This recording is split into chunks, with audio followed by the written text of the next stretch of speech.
A moment to catch my breath.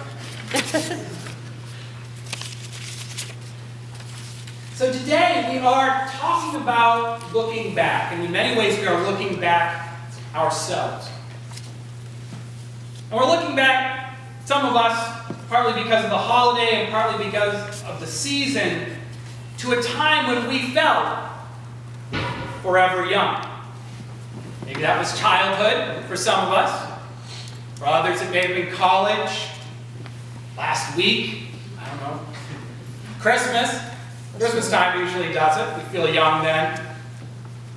And this song that we sang today is a good song in part because it sort of brings us to those existential and universal memories of moments of childhood wonder. Lying back on the grass and looking at the clouds or the stars, discovering things for the first time, sometimes discovering things that will soon just become part of the landscape, a fact of life as we get older and have more rules and more structure in our lives. I remember being the age of my youngest, for example, and discovering baseball and inchworms at about the same time, much to the chagrin of my coach. But I have to say, for the last few weeks, I haven't really been feeling it. You know, I haven't felt forever young so much as eternally tired. Curmudgeonly, like my friend Edwin Palmer. Grouchy, getting mad at fellow drivers and the computer and the iPhone. Oh yes, the iPhone and I are enemies. The kids, the wife, the whole lot. You see, I've been busy. But in all this running around, sometimes it's not entirely clear why I've been busy. Only that life has gotten more complex and more unclear. And this makes me wonder, too, about this song, if perhaps the continued popularity of it and of folk music in general comes from its simplicity. Most of us could use some simplicity right now.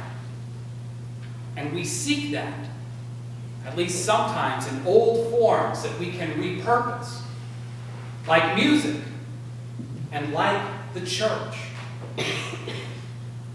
I know that just last week here in this church, on Sunday morning, I talked about progress, right? And James Freeman Clark going onward and upward forever. But right now, I understand perhaps a bit better that whole sense of longing that comes out of our 42nd song. As a deer longs for the flowing stream, so my soul longs for you, O God. As we look for something better and brighter, and instead of looking toward the present or the future, we turn to find the bright light in the seemingly simpler past. Because there is this way, right, of remembering and telling our stories that presents our lives as beginning in great innocence and simplicity and then spiraling up and out, or sometimes down, into larger and larger circles of complexity.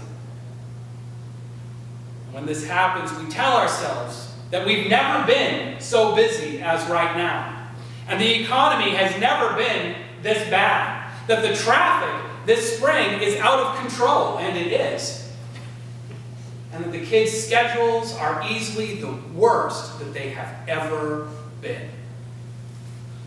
So it's hard not to get a little bit nostalgic, particularly on a day like today, on the eve of Memorial Day, when we are naturally thinking of times gone past and the people we miss and the times that we had together.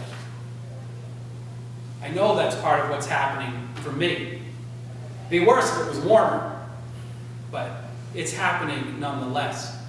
I remember my grandfather, for example, a veteran of the Second World War. And I remember spending long 12-hour days with him when I was a kid in the summer on the farm. moving slowly from one task to another, feeding the cows, fixing the fence, moving the sheep, shearing the trees. And it all seems so idyllic now, particularly when I say it, and that's how it appears in my head too. Because the fact that some of that time was spent getting heat stroke and developing a debilitating case of poison ivy, and that my grandfather wasn't the greatest conversationalist, so that most of that time was spent in complete silence, which, as you can recognize, is something of a challenge for me. Because these facts and these memories happily fade away, and I'm left with the good ones, and maybe a select few of the bad ones that make good stories. Yeah, life is complicated when you are young. It's just that time and distance have taken the edge off a little, and we are more able to see the good times, to look through those complex and difficult moments to what lies underneath.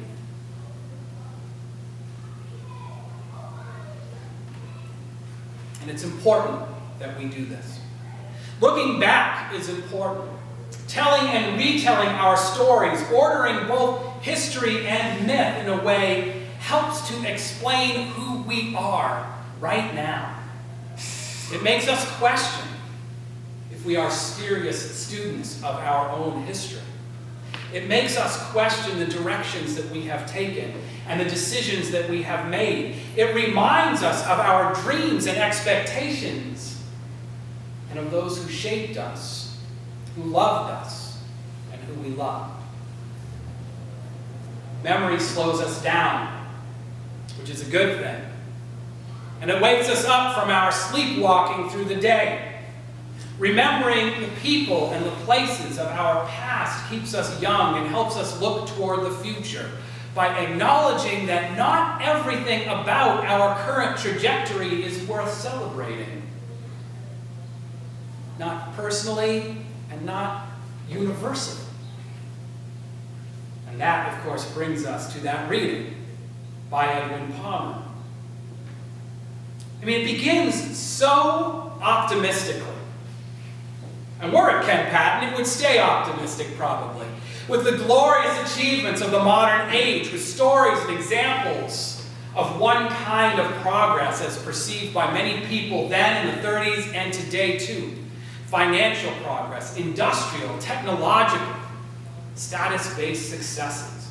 Great and marvelous is our progress on earth, he says at the beginning. But suddenly, as we go through that reading, it turns. And he reminds us of what is lost in a world that is losing its grounding in tradition, losing its history and its stories, and the lessons of its elders. His machines fill the earth with their thunder, but his heart is heavy within him. He has unlocked the force of the atom, but has not learned the might of his own spirit. This is something that the young know through intuition, but the rest of us know this through experience. You see, we shouldn't feel like the way we live today is the right way. Not completely. In our claims of success, there is that still small voice that asks us about the cost, about what we are giving up. Those very things that we yearn for sometimes when our souls are cast down. Yes, we have made progress in our lives and in some areas in society too. But we shouldn't feel that this world is moving towards some shining future without our selfless contribution. After all, our memories and our history tell us otherwise. Our memories of our own past and our communities and our families' past includes many great moments, but many others that should rise up inside us today to declare never again. Never again. That is part of that message of Memorial Day. Maya Angelou, in her poem presented at the inauguration of President Bill Clinton, tells us that history, despite its wrenching pain, cannot be unlived, but if faced with courage, need not be lived again. History, despite its wrenching pain, cannot be unlived, but if faced with courage, need not be lived again.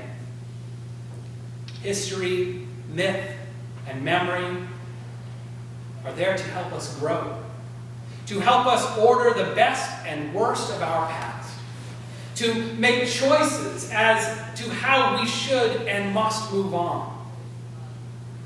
The past cannot be ignored, cannot, despite our best attempts, truly be rewritten, but we can learn. We can celebrate what deserves celebration. We can mourn what deserves mourning, and we can move forward, not with foreboding, but with promise, into the future, praying that we will not always turn from love, and that we will come to ourselves and live. And that perhaps on this journey, we will all be young again. Amen.